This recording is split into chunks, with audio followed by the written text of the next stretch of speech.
Hello everyone, कैसे हैं आप सब। आई होप आप सब बहुत अच्छे से होंगे।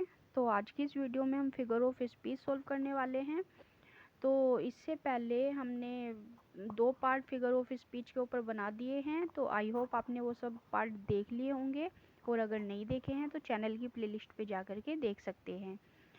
तो आज की इस वीडियो में ये पार्ट 3 है, इसमें कुछ और फिगर ऑफ स्पीच करेंगे, और इसके आगे आई थिंक 1 और 2 पार्ट और इसका आने वाला है, जिसमें हम सारे के सारे फिगर ऑफ स्पीच को अच्छे से स्टडी कर लेंगे। तो समय ना वेस्ट करते हुए स्टार्ट करते हैं आज की वीडियो। लेकिन उससे पहले यदि चैनल पर नए हैं तो चैनल को सब्सक्राइब कर दीजिए, जिससे आने वाले वीडियोज के नोटिफिकेशन आपको टाइम से मिलते रहें। तो आज का जो फिगर ऑफ स्पीच है दैट इज लिटोट्स। तो लिटोट्स क्या होता है? An affirmative is conveyed. mm, an affirmative is conveyed negation of the opposite, the effect being to suggest a strong expression by means of a weaker. तो इसमें हमें अगर कोई भी हमें बात कहनी होती है तो उसको हम ज़्यादा उसको इम्प्रेशन अच्छा डालने के लिए हम उसको नेगेटिव वे में बोलते हैं। तो यहाँ दिया हुआ है ना affirmative, an affirmative is conveyed negation of the opposite. तो उसका हम नेगेटिव बोलते हैं कुछ ओपोजिट वर्ड्स को यूज करते हुए, जिससे उसका जो इफेक्ट है वो क्या है, बहुत ज़्यादा अच्छा इफेक्ट आए उसका, और उसका जो एक्सप्रेशन है वो बहुत स्ट्रॉन्ग रहे। तो देख लेते हैं एग्जाम्पल, उससे हमें अच्छे से क्लियर हो जाएगा। इफ समबडी वॉन्ट्स टू से आई am a citizen of a celebrated city, तो बोलना तो ये है कि मैं एक सेलिब्रेटेड सिटी का सिटीजन हूँ, लेकिन यहाँ पे वो कैसे बोलता है, I am a citizen of no mean city, कि मैं कोई छोटी मोटी सिटी का या कोई जो ऐसी टुच्ची सी सिटी का जो सिटीजन नहीं हूँ। मैं क्या हूँ, एक सेलिब्रेटेड सिटी का सिटीजन हूँ। तो यहाँ देखिए हमने क्या किया है, सेलिब्रेटेड के प्लेस पे हमने मीन सिटी का यूज किया है, और एफर्मेटिव को हमने नेगेटिव में यहाँ पे यूज किया है। यहाँ नेगेटिव वर्ड आ गया है नो। तो इस तरह से हम इनको पहचान सकते हैं। नेक्स्ट देख लेते हैं इसका example. The man is no fool. तो अगर यहाँ पे देखिए स्पीकर को बोलना है the man is very clever, जो कोई आदमी है वो बहुत ज़्यादा होशियार है, और वो उसको जो ज़्यादा अच्छा इंप्रेशन मारने के लिए या ज़्यादा भाव देने के लिए वो उसको क्या बोलता है, द मैन इज नो फूल, कि वो बेवकूफ़ नहीं है, तो वो क्या है, वो बहुत होशियार है। देन नेक्स्ट में देखते हैं, I am not a little surprised. तो यहाँ पे लिटिल सरप्राइज्ड का यूज हुआ है, तो ये ऑपोजिट वर्ड किसका है, ग्रेटली सरप्राइज्ड का।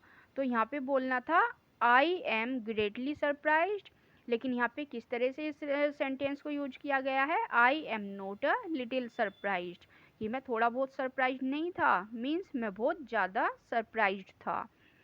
तो इस तरह से हम पहचान सकते हैं कि लिटोटिट्स जो है, ये लिटोट्स की क्या पहचान है। लिटोट्स की सीधी सी एक पहचान है कि एक तो इसमें नेगेटिव वर्ड का यूज होता है, और जो वर्ड हमें बोलना है उसका उल्टा ऑपोजिट वर्ड हम यहाँ पे यूज करते हैं। Got it.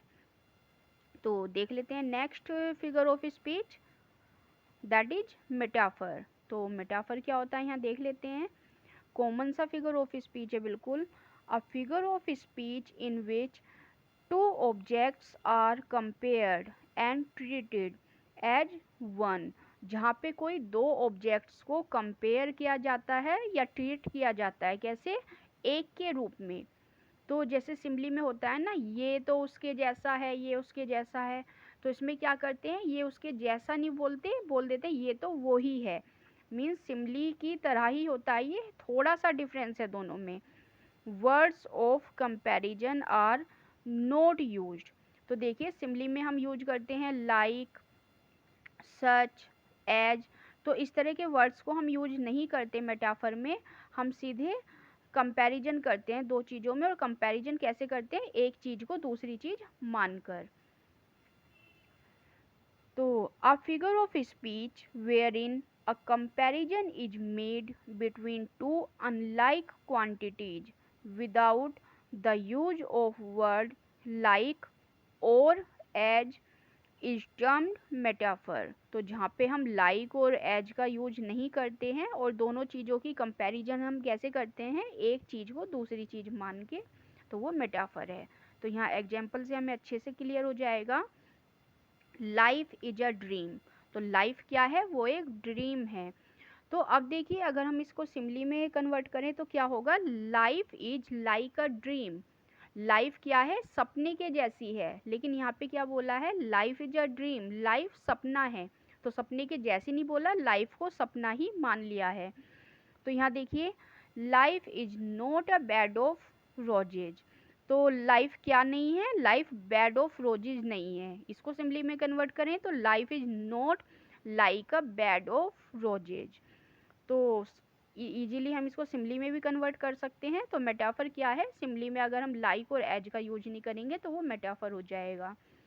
Life is a tale told by an idiot, so that is metaphor. तो लाइफ ऐसी नहीं है जैसे कि किसी इडियट ने इसको बोला हो, किसी इडियट ने स्टोरी सुना दी हो, बल्कि लाइफ सीधे क्या है, एक स्टोरी है जो कि किसी इडियट ने बोली है। सो that is metaphor. Life is but a walking shadow, तो लाइफ क्या है, एक वॉकिंग शैडो है। तो यहाँ भी मेटाफर का यूज हुआ है। सो नेक्स्ट देख लेते हैं। यदि हम एग्जाम्पल को अच्छे से समझ लेते हैं तो क्या होता है, हम आराम से उनको एग्जाम में उनका करेक्ट आंसर लगा देते हैं। Friendship is a sheltering tree, तो यहाँ फ्रेंडशिप क्या है, फ्रेंडशिप एक शेल्टरिंग ट्री है। Then my heart is a lonely hunter that hunts on a lonely hill. तो देखिए सीधे सीधे यहाँ पे लाइक और एज का यूज किए बिना सीधे सीधे जो एक चीज़ को दूसरी चीज़ माना जा रहा है। माई हार्ट, मेरा हार्ट क्या है, एक लोनली हंटर है। तो लोनली हंटर के जैसा नहीं है, बल्कि सीधे क्या बता दिया, लोनली हंटर है। The camel is the ship of desert, तो जो कैमल है वो क्या है, डेजर्ट का शिप है। तो अब देखिए like the ship of desert नहीं बोला यहाँ पे सीधा द शिप ऑफ डेजर्ट बोल दिया है। तो यहाँ भी मेटाफर है। Now revenge is a kind of wild justice, तो ये मेटाफर है। यहाँ पे सिंपली में कन्वर्ट करेंगे तो life is like a kind of wild justice, लेकिन यहाँ पे लाइक नहीं है तो ये सीधे मेटाफर है। तो हमारा ये रिवेंज क्या है, ये क्या है, kind of wild justice. Now the news was a dagger to his heart, तो न्यूज उसके लिए क्या थी, डैगर थी। तो डैगर के जैसी नहीं थी। अब बताइए न्यूज को डैगर अगर हम मान लें, डैगर होता है चाकू, तो न्यूज चाकू कैसे बन सकती है, खंजर कैसे बन सकती है। तो खंजर के जैसी थी बोल सकते हैं हम, कि इतनी ज़्यादा न्यूज सुन के मतलब उसको इतना फील हुआ जैसे कि उसको डैगर लग गया हो। तो उन्होंने बोलना चाहिए था the news was like a dagger, लेकिन उन्होंने क्या बोला है, the news was a dagger. तो यहाँ मेटाफर है। ही इज अ जाइंट, अब वो एक जाइंट है। तो अगर हम बोले he is like a giant तो यहाँ सिम्पली हो जाएगा, लेकिन यहाँ क्या है, ही इज अ जाइंट। तो ये मेटाफर हो गया है। Next, you are the apple of my eye. अब देखिए किसी को बोले अगर हम कि तुम मेरी आंखों के एप्पल हो, तो क्या एप्पल हो सकता है, नहीं। तो ये यहाँ पे क्या है, you are like the apple of my eye, अगर ये हो जाएगी सिमली है यहाँ पे तो लाइक का यूज करेंगे, you are like the apple of my eye.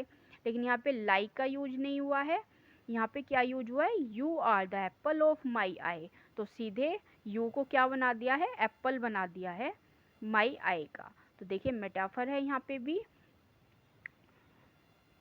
तो इसका जो हिंदी में मीनिंग होता है, इट मीन्स तुम मुझे बहुत प्यारे हो। तो इडियम है ये एक। Then ocean sound is music to my ear, तो ओशन का जो साउंड है मेरे कानों के लिए वो क्या है, म्यूजिक है। तो म्यूजिक के जैसा नहीं है, वो सीधे म्यूजिक बोल दिया है उसको, इसलिए यहाँ मेटाफर है। हार्ट ऑफ गोल्ड, तो लाइक गोल्ड होता तो सिमिली होता, लेकिन हार्ट ऑफ गोल्ड यहाँ मेटाफर है। He is a night all, तो देखिए ही का यूज हुआ है, इट मीन्स किसी मेल पर्सन के लिए बोला गया है कि वो क्या है, एक नाइट ओल है। अब देखिए किसी को अगर हम उल्लू बता देंगे तो क्या वो उल्लू बन सकता है, नहीं, तो हमें क्या कहना चाहिए, he is like a night ओल। तो जैसे जो उल्लू होता है वो रात में जागता है, और कोई इंसान जो रात में बैठ बैठ के पढ़ रहा है या रात में ज़्यादा लेट नाइट वो जागता है, तो उसको बोल देते हैं ही इज अ नाइट ओल। तो इसका सिमली बन जाएगा he is like a night ओल। तो यहाँ पे ये मेटाफर है।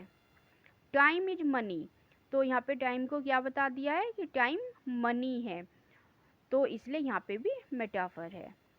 देख लेते हैं नेक्स्ट, मिक्स्ड मेटाफर। तो इसमें क्या होता है, terms of comparison changed intentionally और अनइंटेंशनली। जहाँ पे कंपैरिजन की जो टर्म्स होती हैं उनको हम चेंज कर देते हैं, चाहे वो इंटेंशनली जानबूझ के करें या अनइंटेंशनली अनजाने में करें।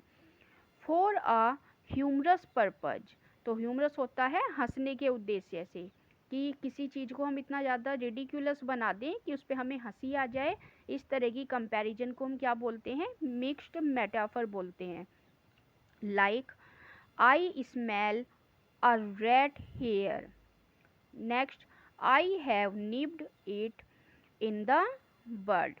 तो इस तरह के जो सेंटेंस होते हैं जिससे हमें हंसी आ जाए वो क्या होते हैं, मिक्स्ड मेटाफर होते हैं। Next, metonymy. तो मेटोनमी क्या होता है, तो देखिए मेटोनमी का जो हिंदी मीनिंग है दैट मीन्स उपनाम। तो यहाँ पे क्या होता है एक बार पढ़ लेते हैं। In metonymy literally a change of name, an object is designated by the name of something which is generally associated with it. Example, crown for royalty, lab coats for scientists, the bench for the judge, the house for members of Lok Sabha, the laurel for success। तो देखिए metonymy क्या होता है, अगर हम किसी चीज़ के लिए उसी से एसोसिएटेड कोई दूसरा वर्ड बोलते हैं तो दैट इज कॉल्ड मेटोनमी। जैसे अगर हमें राजा का नाम बोलना है कहीं पे, तो हम क्या बोल सकते हैं, क्राउन बोल सकते हैं। हमें जजेज के लिए कुछ बोलना है तो हम सीधे उनको जजेज ना बोल करके हम क्या बोल देंगे, द बेंच। अब लैब कोट्स हम यूज कर लेते हैं साइंटिस्ट के लिए, अगर हमें साइंटिस्ट बोलना है तो लैब कोट, देखिए लैब में कोट पहन के साइंटिस्ट वर्क करते हैं, तो लैब कोट हमारा साइंटिस्ट से एसोसिएटेड है, तो साइंस के प्लेस पे हमने लैब कोट यहाँ पे बोल दिया। अब द मेंबर ऑफ लोकसभा, तो ये क्या है, हाउस अगर हम बोल देंगे तो it means the member of Lok Sabha.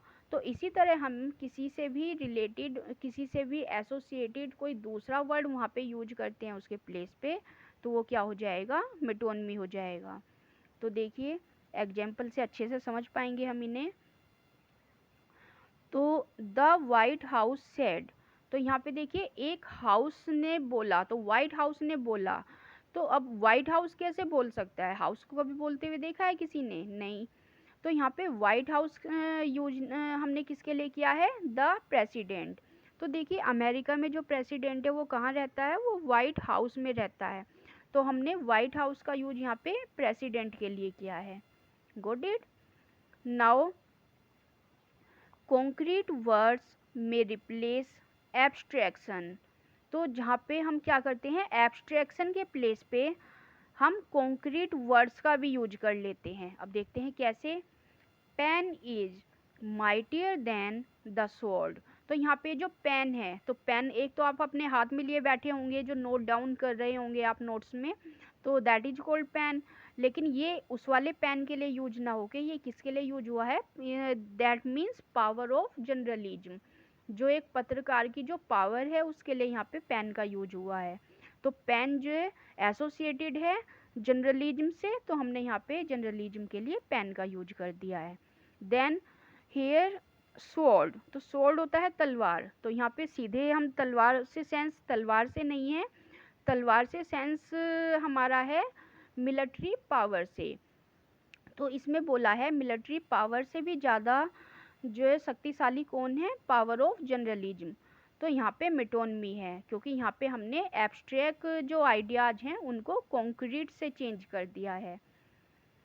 Then name of an artist में सब्सिट्यूट हिज वर्क्स, अगर हम किसी आर्टिस्ट का नाम यूज कर लेते हैं उसके वर्ड्स के लिए, सो that is also called metonymy. अब देखिए कैसे, वी हैव रेड शेक्सपियर, तो हमने शेक्सपियर को पढ़ा है। तो शेक्सपियर को कोई कैसे पढ़ सकता है, शेक्सपियर तो मतलब उनकी डेथ तो कब की हो चुकी है, तो शेक्सपियर को कैसे पढ़ा है हमने, दैट मीन्स हमने शेक्सपियर के वर्क्स को पढ़ा है। तो जितने भी शेक्सपियर ने प्लेज लिखे हैं, कोई भी सोनेट लिखा है, उन सबको हमने पढ़ा है।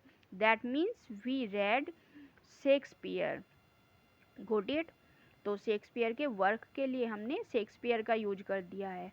और अगर कॉमन वे में इसको यूज किया जाए तो क्या लिखेंगे, we have read Shakespeare's work, got it. Then cause can replace the effect और वाइस वर्सा, अगर हम कहीं पे कोजेज का यूज कर लेते हैं इफेक्ट के प्लेस पे, कि कहीं पे अगर हमने इफेक्ट दिखाना है वहाँ पे कोज का यूज कर लिया, कोज मीन्स यहाँ पे उसके कारण, रीजन, और कहीं पे कोजेज दिखाने के लिए उसके इफेक्ट का यूज कर लिया, that is also use for metonymy. Like here she is knock out, got it. Next, material from which a thing is made may substitute the thing itself, that is dressed in wool। तो अगर हम किसी को बोलेंगे dressed in wool कि किसी ने क्या किया है, ड्रेस किया है कैसे, ऊनी कपड़ों में, तो dressed in wool हमने किस लिए यूज किया है, for sweater।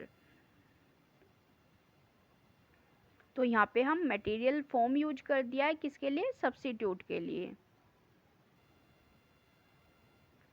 Now the cup that cheers but not inebriates, तो यहाँ पे हमने कप का यूज कर दिया है, तो कप भी हमारा यहाँ पे मेटोनमी है। नेक्स्ट, तो यहाँ पे ये जो इनेब्रिएट्स है, इसका हिंदी मीनिंग बता देती हूँ, इसका हिंदी मीनिंग होता है नशा। तो द कप दैट चीयर्स, एक ऐसा कप जो चीयर्स करता है लेकिन नशा नहीं करता। Okay, now next is sceptre and crown must tumble down. तो यहाँ पे जो स्केप्टर दिखाया गया है, इस स्केप्टर का मीन्स होता है प्रभुत्व या राजाधिकार। तो ये जो राजाधिकार दिखाया गया है, और ये क्राउन होता है, दैट मीन्स राजा से हम इसका लगा सकते हैं, रॉयल्टी या किंग से इसका मीन्स लगा सकते हैं। मस्ट टम्बल डाउन, तो एक दिन ये सब क्या हो जाएंगे, टम्बल डाउन हो जाएंगे, कोलैप्स हो जाएंगे, कि जितने भी ये राजपाट हैं, जो राजा महाराजा हैं, ये क्या हो जाते हैं, एक ना एक दिन कोलैप्स हो जाते हैं। दैट इज द सेंस हमने किंग के प्लेस पे क्राउन का यूज कर लिया। नाउ ओनोमेटोपोइया, तो कहीं भी कुछ डाउट है तो प्लीज़ कमेंट बॉक्स में ज़रूर आप पूछ लीजिएगा। Next is ओनोमेटोपोइया। Onomatopoeia is a literary device in which the sound suggests its meaning। तो जहाँ पे किसी चीज़ को वहाँ पे साउंड का यूज किया जाता है उसका मीनिंग यूज करने के लिए, कि उसका मीनिंग जो अच्छे से एक्सप्रेस हो जाए, उसके लिए हम वहाँ पे साउंड का यूज करते हैं। That is called onomatopoeia, got it. अब इसके एग्जाम्पल देख लेते हैं। I babble on the pebbles, तो यहाँ बेबल का मीन्स क्या होता है, बड़बड़ाना। तो देखिए बड़बड़ाना इज द साउंड, है ना, तो जहाँ पे भी हम साउंड का यूज कर रहे हैं दैट इज कॉल्ड ओनोमेटोपोइया। नेक्स्ट, बीज हम, तो ये जो बीज हैं, मधुमक्खियाँ हैं, उनके साउंड को क्या बोलते हैं, हम। तो हम होता है गुनगुनाना, तो तो यहाँ पे साउंड से रिलेटेड वर्ड आया है, तो that is ओनोमेटोपोइया। Next, the same sputtering of syllables was here. तो यहाँ पे जो स्पटरिंग है दैट इज ऑल्सो साउंड, इसका हिंदी मीनिंग होता है स्पंदन। तो सिलेबल, जो सिलेबल्स की क्या है, स्पटरिंग है, दैट वाज हियर। तो यहाँ पे हमारा ओनोमेटोपोइया हो गया। Next, drowned by the tittering of class. तो यहाँ पे भी हमारा ओनोमेटोपोइया हो गया, क्योंकि यहाँ पे क्या है, टिटरिंग, क्लास की जो टिटरिंग है that is called here onomatopoeia. Next, the murmurous haunt of flies on summer eves. तो यहाँ पे मर्मरस हॉन्ट है जो, ये क्या है, फ्लाइज का साउंड है। तो ओनोमेटोपोइया, जहाँ भी कोई साउंड वाला वर्ड लिखा हुआ दिखाई दे जाए आपको, दैट इज ओनोमेटोपोइया, उसमें हमें ज़्यादा सोचने की ज़रूरत नहीं है।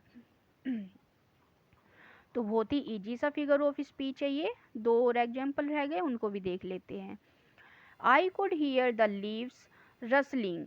तो लीव्स का जो साउंड होता है दैट इज रसलिंग। और विंड हॉलिंग, तो विंड का साउंड भी यहाँ आ गया है, हाउलिंग। सो ये दोनों क्या है, ओनोमेटोपोइया। तो इन लाइंस में भी ओनोमेटोपोइया है।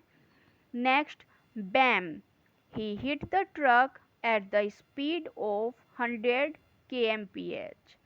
तो उसने जो है हिट कर दिया किसी ट्रक को, और कैसा साउंड आया, बैम। तो ये हमारा ओनोमेटोपोइया है। एक बार ये नोट को भी पढ़ लेते हैं जल्दी जल्दी। Hence, we come to know that it is the figure of speech where the word is used to describe a sound। तो यहाँ पे वर्ड को यूज किया जाता है किसी भी साउंड को डिस्क्राइब करने के लिए। When we explain any action by putting the sounds into language, हम किसी एक्शन को वहाँ पे जो कैसे एक्सप्लेन करते हैं, वहाँ पे उस साउंड को यूज करके। So it is known as onomatopoeia. तो इसी को ओनोमेटोपोइया के नाम से जाना जाता है। It is generally used in fiction और इन नर्सरी राइम्स। तो ज़्यादातर इसको फिक्शन में और नर्सरी राइम्स में यूज किया जाता है। अब एग्जाम्पल देख लेते हैं इसका। Old MacDonald had a farm, EIEIO। तो ये that is the sound here. Words like whose, splat, buzz, oink, click, etc. are used to create this effect। तो इस तरह के जो वर्ड्स होते हैं, जो साउंड वर्ड्स होते हैं, उनसे इस तरह का इफेक्ट को क्रिएट किया जाता है। Now next is oxymoron. तो ऑक्जीमोरन क्या है यहाँ पे, oxymoron is a figure of speech in which two opposite qualities are added to the same thing। तो किसी भी एक चीज के लिए जब हम कोई दो opposite words यूज करते हैं, so that is called oxymoron। Got it? देखिए इसमें पैराडॉक्स में और एंटीथेसिस में थोड़ा थोड़ा डिफरेंस होता है, और ज़्यादातर इसी में बच्चे कंफ्यूज रहते हैं।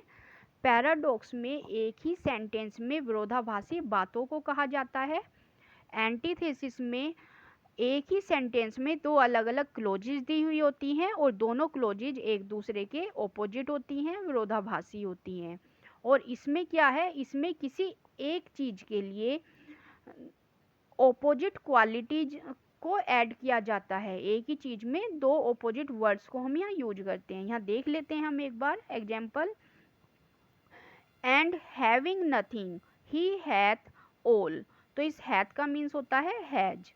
अब यहाँ देखें, हैविंग नथिंग, उसके पास कुछ भी ना होते हुए सब कुछ है। ओके, तो यहाँ पे क्या ऑपोजिट वर्ड्स हम देख रहे हैं, हैविंग। हैविंग मीन्स हमारे पास कुछ होना, that is possession. So this having is used for possession. And this nothing, nothing means कुछ भी ना होना। तो दोनों एक दूसरे के ऑपोजिट आ गए हैं और एक ही चीज के लिए यूज हुए हैं ये। उसके पास हैविंग नथिंग, कुछ भी ना होते हुए। ओके, उसके पास क्या है, ही हैज ऑल, उसके पास सब कुछ है। तो ये ऑक्जीमोरन है। Next, he is regularly irregular. अब कोई इरेगुलर है, लेकिन वो इरेगुलर कैसा है, रेगुलरली मीन्स कभी भी वो रेगुलर नहीं होता इन द सेंस। तो यहाँ पे रेगुलरली और यहाँ पे इरेगुलर, तो दोनों एक दूसरे के ओपोजिट हैं और दोनों इस वाले ही के लिए यूज हुए हैं, तो ये ऑक्सीमोरन है यहाँ पे। नाउ वाई देन ओ ब्रॉलिंग लव, ओ लविंग हेट, तो यहाँ पे लव का यूज हो गया है, यहाँ पे हेट का यूज हो गया है। ये ब्रॉलिंग होता है यहाँ पे झगड़ा, और ये लविंग होता है यहाँ पे प्यार के लिए। तो यहाँ पे हेट कैसी है, लविंग हेट, और ये लव कैसा है, ब्रॉलिंग लव, झगड़े वाला लव। तो बिल्कुल ऑपोजिट यहाँ पे वर्ड्स यूज हो गए हैं, तो that is oxymoron. Now his owner rooted in dishonour stood, तो इसका जो सेंस है, उनका सम्मान अनादर में निहित था। अब देखिए उनका जो ओनर है वो किस में निहित है, डिसऑनर में। तो ओनर और डिसऑनर दोनों एक दूसरे के ओपोजिट हो गए हैं और दोनों इस हिज के लिए यूज हुए हैं। तो बहुत इजी है इसको पहचानना। यहाँ देखिए फेथ और यहाँ अनफेथफुल, यहाँ देखिए फाल्सली, यहाँ पे ट्रू। तो जहाँ भी इस तरह से साइड बाय साइड ऑक्सीमोरन जो हमारा फिगर ऑफ स्पीच होता है, वहाँ ऐसे ही ऑपोजिट वर्ड्स का यूज होता है। नाउ सो इनोसेंट आर्क, सो कनिंगली सिंपल, तो यहाँ पे इनोसेंट आर्क हो गया और यहाँ पे कनिंगली सिंपल हो गया। तो इनोसेंट एंड आर्क, और यहाँ पे कनिंगली, कनिंगली होता है बहुत ज़्यादा चालाक, ये होता है नेगेटिव सेंस में, और यहाँ पे क्या है, सिंपल। तो ऑक्सीमोरन है यहाँ भी। Next is she accepted it as the kind cruelty of surgeon's knife, तो देखिए सर्जन का जो नाइफ होता है वो किसी को मारने के लिए नहीं बल्कि बचाने के लिए यूज होता है, इसलिए ये क्या है, काइंड क्रुएल्टी इसको कहा गया है। तो काइंड होता है इन द सेंस दयालु, एंड क्रुएल्टी क्या होता है, निर्दयता। तो ये काइंड और क्रुएल्टी दोनों एक साथ यूज हुए हैं, और किसके लिए यूज हुए हैं ये दोनों, सर्जन्स के नाइफ के। जैसे कोई सर्जन डॉक्टर होते हैं, उनका जो नाइफ होता है वो क्या करता है, जब भी चलता है दूसरे की जान बचाने के लिए चलता है। तो यहाँ पे उसको काइंड क्रुएल्टी से इसको मैच किया गया है। तो ये ऑक्सीमोरन हो गया ऑपोजिट वर्ड्स वाला।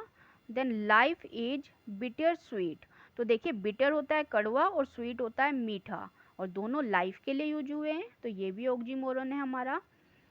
They knew they could feel the joyful sadness on his arrival, तो देखिए जॉयफुल भी है और सैडनेस भी है। अगर सैडनेस है तो जॉयफुल कैसी, और जॉयफुल है तो सैडनेस कैसी। तो ये भी ऑपोजिट वर्ड्स हैं, तो ये भी ऑक्सीमोरन है। यहाँ देखिए स्वीट सोरो, मीठा दर्द, दोनों ऑपोजिट हैं। पीस फोर्स, फोर्स होता है किसी को फोर्स करना, और पीस होता है शांति। देन फ्री मार्केट, अब मार्केट में जाते ही लोग बाग पैसा खर्च करने के लिए, लेकिन यहाँ पे क्या बोला है, फ्री मार्केट। तो ये भी दोनों ऑपोजिट सेंस दे रहे हैं, तो ये सारे ऑक्सीमोरन हैं। अब next figure of speech is paradox. तो I think last figure of speech है ये आज की, इसके आगे हम नेक्स्ट वीडियो में कवर करेंगे। तो पैराडॉक्स ये क्या है, this figure of speech completely contradicts itself in the same sentence, तो एक ही सेंटेंस में जब कोई स्पीच अपनी ही कॉन्ट्राडिक्ट, अपनी ही विरोधी बात करती है, that is paradox. Famous quotes that illustrate this from George Orwell's 1984 include war is peace, तो ये जो फेमस कोट है ये किसकी है, जॉर्ज ओरवेल की है, जो 1984 में उन्होंने दी थी। और ये क्या है, वार इज पीस, जो युद्ध है वो शांति है। अब देखिए जो वार है वो पीस कैसे हो सकती है, तो ये किसी चीज़ के लिए यूज नहीं हुआ है, यहाँ पे बताया है वार इज पीस। तो ये एक दूसरे की कंट्राडिक्टरी बात कर रहे हैं, हमें सोच के भी बड़ा अजीब लगता है। तो ये क्या हुआ, ये पैराडॉक्स हुआ यहाँ पे। तो यहाँ देखिए इग्नोरेंस इज स्ट्रेंथ, जो इग्नोरेंस है वो क्या है, स्ट्रेंथ है। ओके, तो ये एक दूसरे की कॉन्ट्राडिक्टरी है, तो ये भी हमारा पैराडॉक्स है, जो एक ही सेंटेंस में अपना ही कॉन्ट्राडिक्टरी स्पीच बोलता है, that is called paradox. Freedom is slavery, अब जो फ्रीडम है, जो आज़ादी है, वो क्या है, स्लेवरी है, वो गुलामी है। अब देखिए जो फ्रीडम है वो किसी की गुलामी कैसे हो सकती है, तो ये भी अपनी जो कॉन्ट्राडिक्टरी बात बोल रहे हैं, बिल्कुल विरोधाभासी बातें हैं, तो ये हमारा पैराडॉक्स है। तो आई होप ये आपको अच्छे से समझ में आया होगा। तो अगर अभी भी आपको कोई कन्फ्यूजन है तो आप मुझे कमेंट बॉक्स में पूछ सकते हैं, मैं पूरी कोशिश करूँगी सभी डाउट्स को क्लियर करने की। तो इसके आगे की जो फिगर ऑफ स्पीच है वो हम नेक्स्ट पार्ट में कवर करेंगे। आज के लिए सिर्फ इतना ही। तो अगर वीडियो पसंद आई है तो इसको लाइक कर दीजिए, चैनल पे नए हैं या अभी तक चैनल को सब्सक्राइब नहीं किया है तो चैनल को सब्सक्राइब कर दीजिए। तो मिलते हैं नेक्स्ट वीडियो में, जब तक के लिए बाय।